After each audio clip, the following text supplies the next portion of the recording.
Groupe Synergie Métropole. Président, merci. Vous nous avez effectivement, en début de ce conseil, vous nous avez présenté finalement ce qui est un rapport d'activité annuel, comme on le ferait dans une assemblée générale, et on vous en remercie.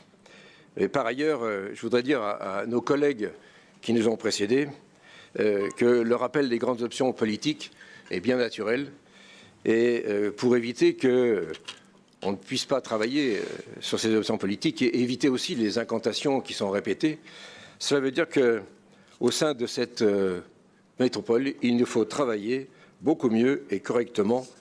Et je voulais vous dire qu'avec seulement 4 conseils par an, votre méthode de travail désorganise nos instances, qui basculent dans l'inefficacité. Et notre rôle de conseiller métropolitain dans l'inutilité. Est-ce voulu ? En tout cas, c'est cohérent avec votre gouvernance verticale, et à coup sûr, c'est navrant.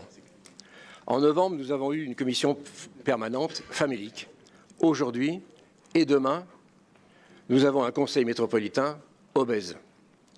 575 pages de délibération, 31 pages de DOB, 14 de SPAR, 124 de PPBE, 29 de SDTR, 32 de SDHT, 645 de RLP, 31 de rapport égalité, 43 de cadre stratégique de l'eau, 20 de statut de la régie de l'eau, 79 d'avenants au contrat DSP-eau, 192 de RPQS, 3125 de rapports de DSP ou de mandataires, 89 de rapports de la CRC, stop ou encore. J'ai arrêté de compter une fois les 5000 pages passées et je n'ai pas le temps d'ajouter les centaines de pages d'annexes techniques, conventions, avenants de conventions, tableaux de subventions, j'en passe et des meilleurs. Est-ce vraiment sérieux? Non. Les dossiers qui nous sont envoyés 2 semaines avant nos instances, comment peut-on imaginer que nous puissions prendre connaissance et instruire tous ces documents dans le laps de temps et travailler sur le fond avec nos collègues, même si nous ne sommes pas d'accord sur les options politiques. De la même manière, les commissions thématiques sont au bord de l'asphyxie. Vivement l'instauration d'une zone de faible émission pour nos commissions. Certaines durent plus de 3h30 et ne bénéficient même plus de support de présentation comme base pour nos échanges et nos débats. Comment peut-on assurer convenablement nos fonctions d'élus dans ces conditions? J'espère, Monsieur le Président, et au vu de ces constats, que nous ne sommes seulement devant des faiblesses d'organisation, de gestion et de management, et que tout ceci n'est pas méthodiquement orchestré pour que l'opposition ne puisse pas jouer son rôle, pourtant indispensable à notre vitalité démocratique. Faites-vous le pari que nous nous épuiserons, en espérant que nous ne cessions même d'intervenir, de réclamer, de revendiquer, de défendre des convictions et des idées, de relier la parole et les exigences de nos concitoyens qui nous ont élus, bref, d'assurer nos fonctions de conseillères et de conseillers métropolitains. Monsieur le Président, si c'était ça, bien sûr, ce serait une erreur. Nous sommes et nous serons tenaces, nous ne lâcherons pas, nous sommes élus pour cela. Monsieur le Président, en septembre, lors de notre dernier conseil, je vous rappelais que vous aviez une responsabilité historique en tant que premier président de la métropole de Lyon après l'instauration du nouveau mode de scrutin. Depuis septembre, vous ne semblez pas toujours en mesurer les conséquences pour la pérennité même de la métropole de Lyon. Car depuis septembre, à quoi a-t-on assisté? D'abord, vous déclarez en introduction d'une commission permanente en octobre que vous ne traitez pas directement avec les conseillers métropolitains d'opposition, dont acte.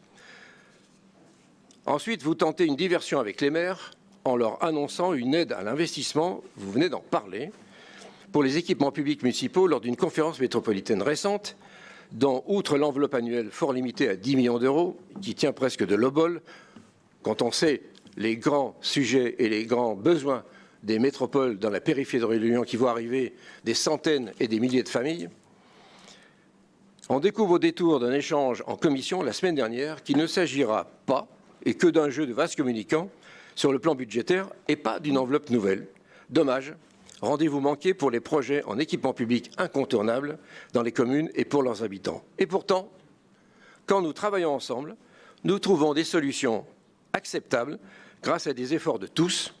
La dotation de solidarité communautaire, la taxe d'aménagement en sont des exemples qui restent à confirmer. Mais ce sont des exemples positifs.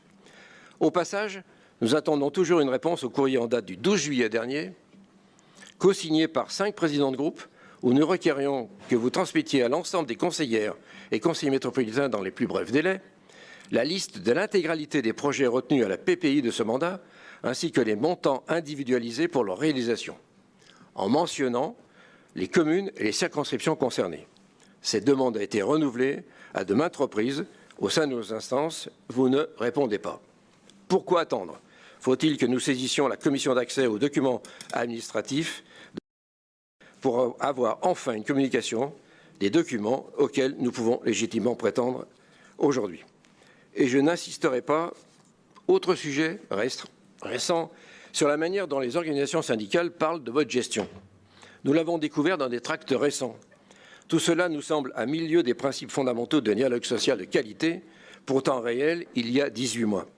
Certains syndicats parlent de monologue plutôt que de dialogue, tellement ils vous trouvent insaisissables, tandis que d'autres vous donnent un carton rouge sur l'agenda social. Pourriez-vous nous éclairer sur la raison et pour laquelle vous êtes interpellés de cette façon-là par nos propres syndicats de cette métropole? En vérité, c'est votre stratégie politique, ou plutôt votre tactique politique. Vous faites des essais de décision pour voir si ça passe. Et si cela ne passe pas, vous vous étonnez et vous nous mettez en face d'un membre de votre exécutif, alors que c'est vous que nous souhaitons rencontrer pour élaborer des solutions constructives pour la démocratie du quotidien de nos concitoyens. Monsieur le Président, il y a des principes démocratiques, quels que soient sur les bancs ou les bancs sur lesquels nous siégeons, quels que soient nos horizons politiques, qui ne devraient jamais souffrir de discussions, encore moins de remise en cause. Vous ne pouvez pas vous parer de toutes les vertus, dénoncer les abus de pouvoir dans des régimes tendus à l'étranger et tenter ici, à la première occasion, de bâillonner sèchement votre opposition, d'écraser médiatiquement les communes, d'écarter les citoyens qui s'expriment et disent publiquement être en désaccord avec vous. Tout cela est révélateur d'une gouvernance métropolitaine qui tâtonne, qui se cherche, et peut-être des conséquences de tensions internes entre vous. Nous vous serions gré d'admettre le débat contradictoire et espérons que vous appliquiez enfin les principes de base d'une démocratie moderne, ouverte, dont vous êtes fait le promoteur pendant votre campagne électorale.